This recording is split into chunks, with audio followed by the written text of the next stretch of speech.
Everyone, welcome back to our business studies series. I hope आप सब बिल्कुल अच्छे होंगे और अपनी स्टडीज़ भी अच्छी तरह से कर रहे होंगे। हमारी प्रीवियस वीडियो में हमने इस चैप्टर का इंट्रोडक्शन डिस्कस किया था, जहां हमने समझा था कि बिज़नेस ऑर्गेनाइजेशन क्या होते हैं और बिज़नेस के डिफरेंट फॉर्म्स की ज़रूरत क्यों पड़ती है।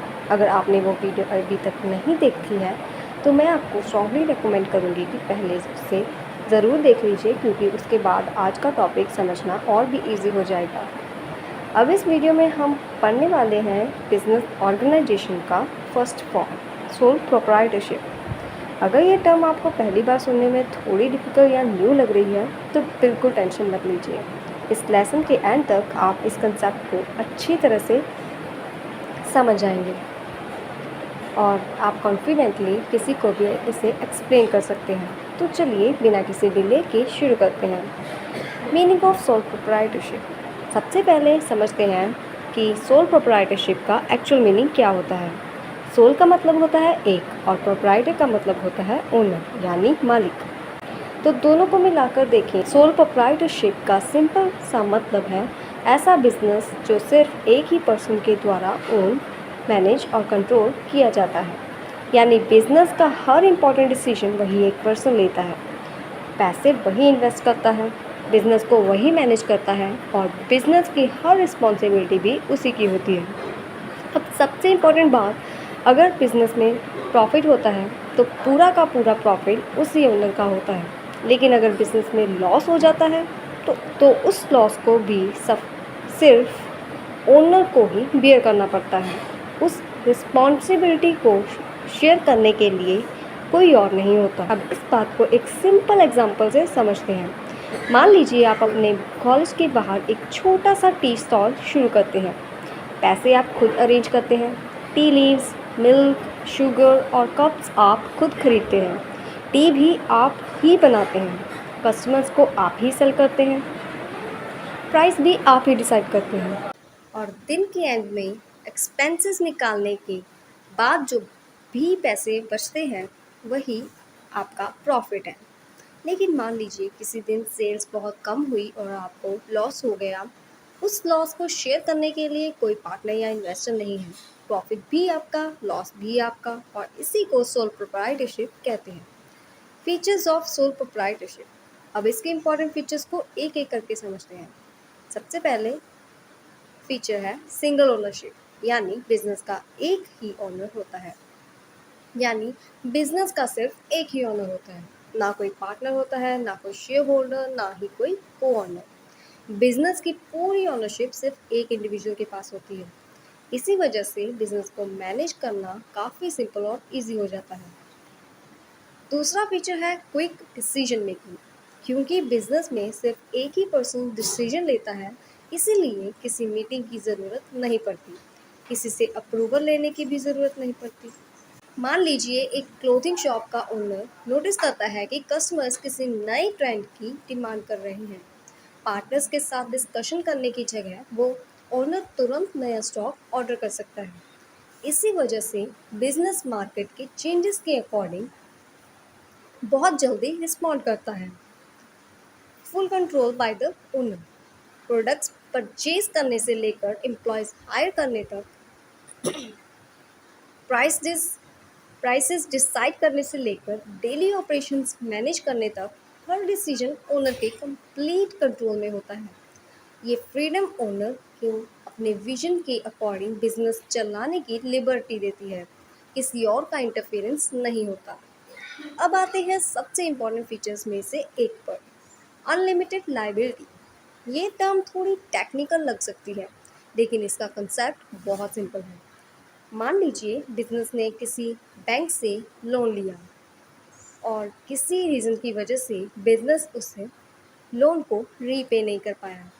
ऐसी सिचुएशन में उस बिजनेस के सारे डेट्स को रीपे करने की पर्सनल रिस्पॉन्सिबिलिटी ओनर की होती है।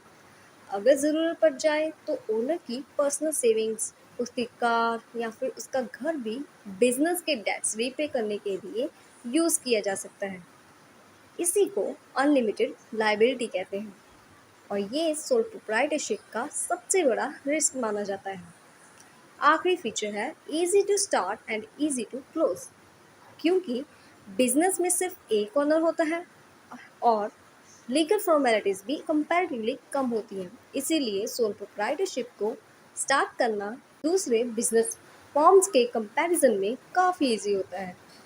और अगर ओनर कभी बिजनेस बंद करना चाहे तो उसे क्लोज करना भी कंपैरेटिवली सिंपल होता है। अब देखते हैं कि बहुत सारे लोग इस फॉर्म ऑफ बिजनेस को प्रेफर क्यों करते हैं। Easy to form. सबसे बड़ा एडवांटेज ये है कि इसे एस्टेब्लिश करना बहुत इजी होता है। लिमिटेड पेपर वर्क और लिमिटेड इन्वेस्टमेंट के साथ भी कोई पर्सन अपना स्मॉल बिजनेस स्टार्ट कर सकता है। इसी वजह से बहुत सारे स्मॉल बिजनेसेस की शुरुआत सोल प्रोप्राइटरशिप के फॉर्म में होती है। Full control. क्योंकि बिजनेस का सिर्फ एक ही ऑनर होता है, इसीलिए सारे डिसीजंस इंडिपेंडेंटली लिए जाते हैं। ओनर को किसी और की परमिशंस या ओपिनियन पर डिपेंड नहीं होना पड़ता। इससे बिजनेस मैनेज करने की कंप्लीट फ्रीडम मिलती है। Personal attention to customers. क्योंकि ओनर डायरेक्टली कस्टमर्स के कांटेक्ट में रहता है, इसलिए वो उनकी नीड्स और प्रेफरेंसेस को और अच्छी तरह से समझ पाता है। एग्जाम्पल के लिए अपने नेबरहुड बेकरी के बारे में सोचिए। बहुत बार बेकरी के ओनर अपने रेगुलर कस्टमर्स को नाम से जानते हैं और उनकी फेवरेट आइटम्स भी याद रखते हैं। ये पर्सनल रिलेशनशिप कस्टमर लॉयल्टी को और स्ट्रॉन्ग बनाता है। Business secrets remain private. अगला एडवांटेज है कॉन्फिडेंशियलिटी, यानी बिजनेस की इम्पॉर्टेंट इंफॉर्मेशन प्राइवेट रहती है। क्योंकि बिजनेस सिर्फ एक ही पर्सन मैनेज करता है, इसीलिए प्राइसिंग डिसीजन, सप्लायर्स की इंफॉर्मेशन या फ्यूचर प्लान्स, ये सब कॉन्फिडेंशियल रहते हैं और इससे बिजनेस कंपटीटर से भी प्रोटेक्ट रहता है। अब हर बिजनेस फॉर्म की तरह सोल प्रोप्राइटरशिप की भी कुछ लिमिटेशंस होती हैं। चलिए उन्हें समझते हैं। Limited capital. क्योंकि बिजनेस का सिर्फ एक ही ऑनर होता है, इसीलिए इन्वेस्टमेंट के लिए अवेलेबल कैपिटल भी लिमिटेड होती है। बड़े बिजनेसेस को काफ़ी ज़्यादा इन्वेस्टमेंट की ज़रूरत होती है, जो एक सिंगल पर्सन के लिए अरेंज करना मुश्किल हो सकता है। Limited skills and energy. एक इंसान हर फील्ड का एक्सपर्ट नहीं हो सकता। फाइनेंस मैनेज करना, marketing, customer services, purchasing, accounting, employees handle करना, ये सब काम एक ही पर्सन के लिए अकेले मैनेज करना इजी नहीं होता। इसलिए ओनर्स की स्किल्स, नॉलेज और एनर्जी नेचुरली लिमिटेड होती है। Unlimited risk. जैसे हमने पहले पढ़ा था, ओनर को अनलिमिटेड लायबिलिटी बियर करनी पड़ती है। अगर बिजनेस को हैवी लॉसेस हो जाए तो ओनर की पर्सनल प्रॉपर्टी भी रिस्क में आ सकती है। इसी वजह से सोल प्रोप्राइटरशिप को दूसरे बिजनेस फॉर्म्स के कंपैरिजन में ज़्यादा रिस्की माना जाता है। Business depends on one person. आखिर में बिजनेस कंप्लीटली ओनर पर डिपेंड करता है। अगर ओनर सीरियस इलनेस की वजह से काम ना कर पाए, अनएक्सपेक्टेडली रिटायर हो जाए या फिर उसकी डेथ हो जाए तो बिजनेस रुक भी सकता है और इसी वजह से बिजनेस के फ्यूचर में अनसर्टेनिटी बनी रहती है।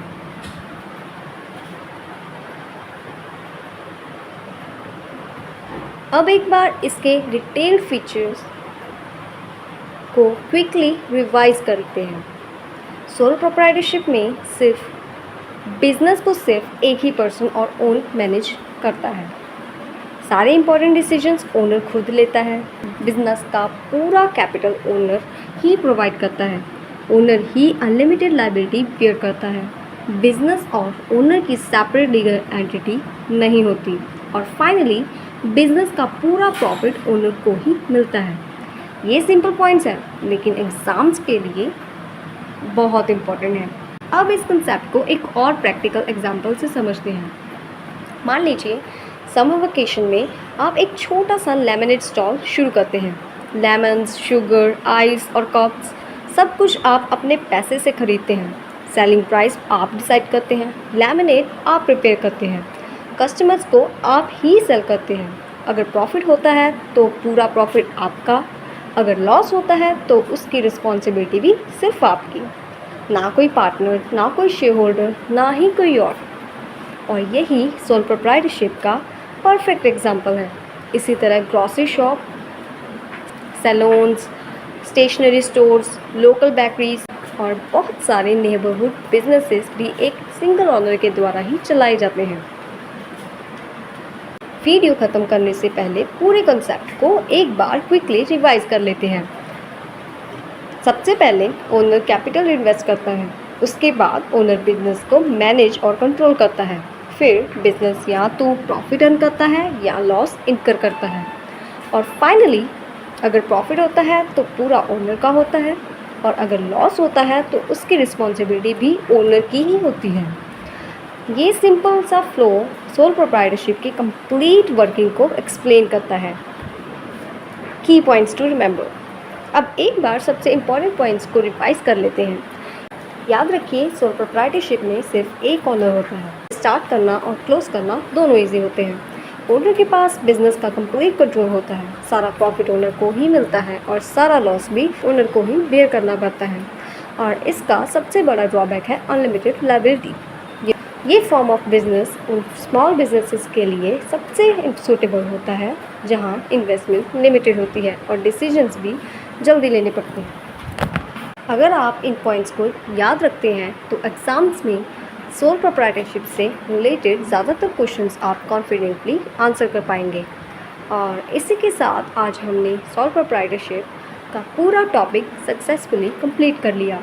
मुझे उम्मीद है कि आज का लेसन आपको सिंपल, क्लीन और इजीली अंडरस्टैंडेबल लगा होगा।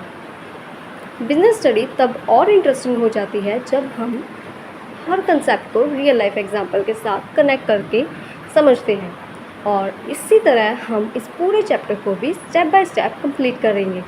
अगर आपको ये वीडियो हेल्पफुल लगी हो तो इस टॉपिक को एक बार ज़रूर रिवाइज करिएगा। बिलीव कीजिए, आज की ये छोटी सी रिवीजन एग्ज़ाम्स के टाइम आपका बहुत सारा टाइम बचाएगी। हमारी नेक्स्ट वीडियो में हम इस चैप्टर के next form of business organisation के बारे में पढ़ने वाले हैं, जहां हम जानेंगे कि जब एक से ज़्यादा लोग मिलकर बिजनेस चलाते हैं तो सिस्टम कैसे वर्क करता है। तब तक के लिए कनेक्टेड रहिए, कंसिस्टेंटली पढ़ते रहिए, खुद पर भरोसा रखिए और हमेशा याद रखिए, हर सक्सेसफुल बिजनेस की शुरुआत एक छोटे से आइडिया से होती है और हर सक्सेसफुल स्टूडेंट की शुरुआत एक स्ट्रॉन्ग कंसेप्ट से होती है। Thank you so much for watching. Take care और मिलते हैं अगली वीडियो में। तब तक के लिए बाय बाय।